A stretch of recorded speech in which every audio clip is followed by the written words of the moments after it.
जय जय जय जय शाश्वतम् आदिनाद ब्रह्म ओंकार शाश्वतम्। राजा ने शीशा आईना मंगाकर, दर्पण मंगाकर देखा, मुकुट को सीधा किया,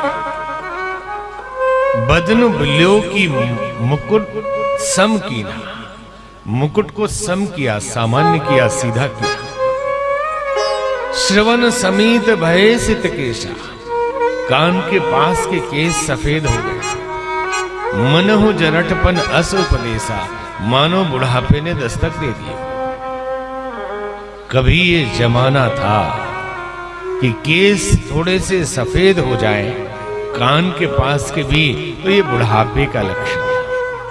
आज तो बच्चों के भी केस सफेद हो जाते हैं। अभी छोटे छोटे बच्चों के भी केस सफेद हो जाते हैं। परेशान है बेचारे लोग। और इसमें दवाई बेचने वाले कमा रहे हैं। ये वाला लगाओ काला हो जाएगा, ये लगाओ झड़ना बंद हो जाएगा।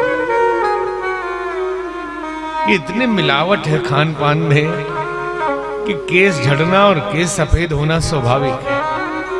आज पहचान नहीं सकते केवल केस से कि श्वेत है तो ये वृद्ध हो गए हैं और काला है तो ये अभी तरुण है, नहीं पहचान सकते। क्योंकि 75 साल के भी हैं तो काले घूम रहे हैं, कोई दिक्कत नहीं है। और 20 साल के भी हैं तो सफेद होंगे, कोई इसका भी गारंटी नहीं है।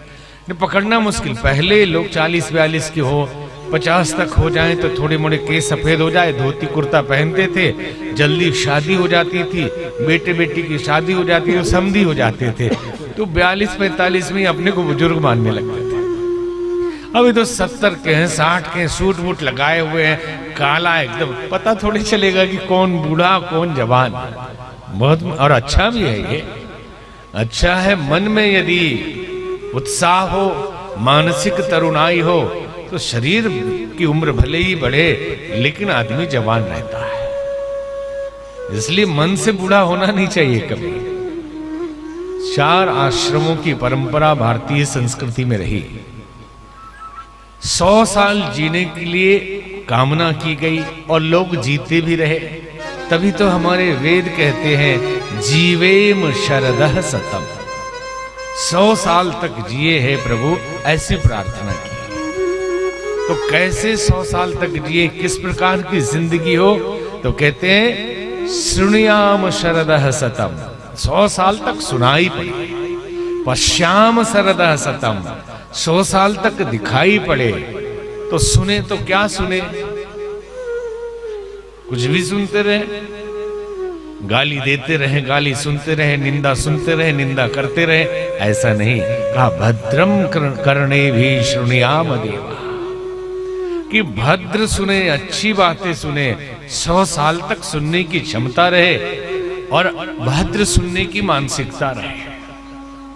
कान की क्षमता तो रहेगी, मन भी तो वैसा चाहिए जो भद्र सुनने में रस ले सके। रस तो अभद्र सुनने में आता है, रस तो फालतू की बातों को सुनने में आता है। कोई किसी की निंदा करे तो लगता है कितना अच्छा मित्र है मेरा, या मेरी कितनी अच्छी सहेली है। अगर वो धर्म की बात करे तो बोले ये उम्र है धर्म की, कहाँ आ जाती है ये भी बकवास करने के लिए, आके टेंशन दे दिया करती, रोज बड़ी बड़ी धार्मिक बात बताती, अपने को क्या समझती है। और आके पड़ोसी की निंदा करे तो बोले दीदी बहुत दिनों के बाद आई हो, थोड़ा पकौड़ी खा के जाओ, थोड़ा और सुनाओ, थोड़ा कचड़ा और डालो। हम कचड़ा से बचना चाहिए और कचड़ा डलवाने के लिए नाश्ता भी करवाते हैं। और अगर अच्छी बात कर दी, धार्मिक बात कर दी, संस्कारों की बात कर दी, बोले अरे जितना जल्दी जाए, परेशान कर देती है आगे, कहां कहां की बात पढ़ के आ जाती है। ये कोई उम्र है सब बात करने की, ये तो बुढ़ापे में बात होगी। तो 4 आश्रमों की परंपरा बनाई, 100 साल को 4 भागों में विभाजित किया। 25 वर्ष ब्रह्मचर्य। ब्रह्मचर्य एक लोग पूछते हैं स्वामी जी आपका आश्रम कहाँ है, तो हमने कहा संन्यास आश्रम है। तो बोले बिल्डिंग बड़ी है। अरे ये जो चोला है, ये सन्यास है, यही हमारा आश्रम है। आश्रम किसी बिल्डिंग को कभी नहीं कहा जाता। वो डेरा हो सकता है, वो कुटिया हो सकती है, वो थोड़े देर रुकने के लिए विश्रामालय हो सकता है। आश्रम तो ये जीवन है। ब्रह्मचर्य का आचरण आपके लिए 25 साल के लिए विद्यार्थियों के लिए ब्रह्मचर्य आश्रम है। 25 से 50 वर्ष के उम्र में गृहस्थ आश्रम है। 25 साल के विद्यार्थी हो गए, पढ़ाई करके आ गए वापस, तो माता पिता फिर उनको विवाह करते थे। तो विवाह किया और जिम्मेवारी दी तो गृहस्थ आश्रम में प्रवेश करते थे। फिर माता पिता का क्या होता था? वो 50 साल के हो चुके होते थे और 50 साल के होते ही वो वानप्रस्थ आश्रम में चले जाते थे। गृहस्थ आश्रम का मतलब अतिथि, गुरु, देव, समाज की सेवा करना, बालक उत्पन्न करना, उसे श्रेष्ठ नागरिक बनाना और संस्कार देना। मातृ ऋण, पितृ ऋण, देव ऋण, ऋषि ऋण, समाज ऋण, ऐसे ऋण से ऋण होने के लिए गृहस्थ बना जाता है। कि गृहस्थ में गए तो छोटे थे तो माता पिता ने चलना सिखाया, नहलाया, दुलाया, खिलाया, सुलाया, उंगली पकड़ के चलाते रहे। मुसीबत रही, कर्ज रहा, गरीबी रही, फिर भी उधार ले लेकर हमारे लिए सुविधाएं दी। तो जब हम बड़े हो गए तो अपने बुजुर्ग माता पिता की सेवा भी ये गृहस्थी का धर्म है।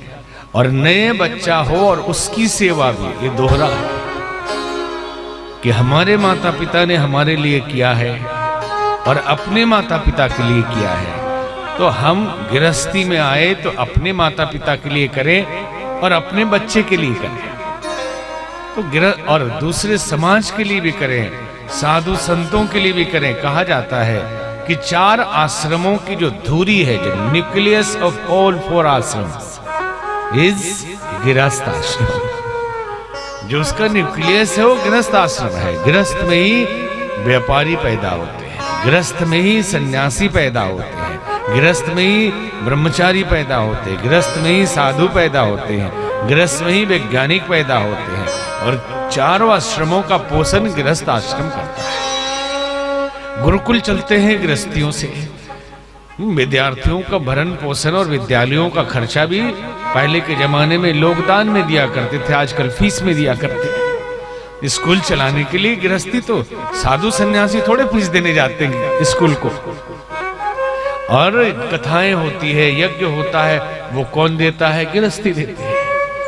संत महात्मा और आश्रम कहां से चलते हैं? गृहस्थियों के दान से चलते हैं। भिक्षा कौन देता है? तो गृहस्थी देता है।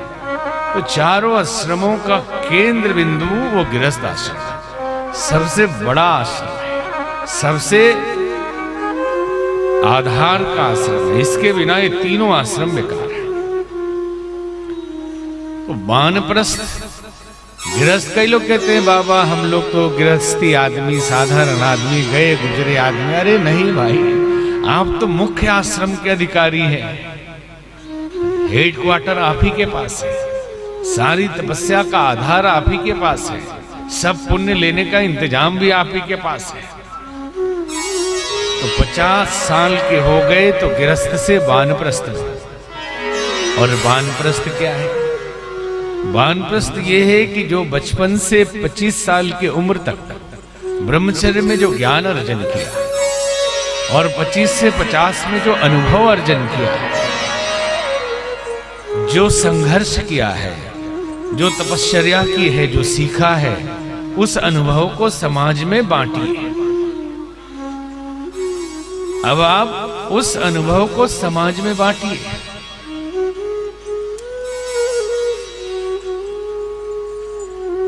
और घर से ही कुछ लीजिए, समाज से कुछ मत लीजिए। इस तरह से ये वानप्रस्थ। बोलिए राजा रामचंद्र भगवान की जय।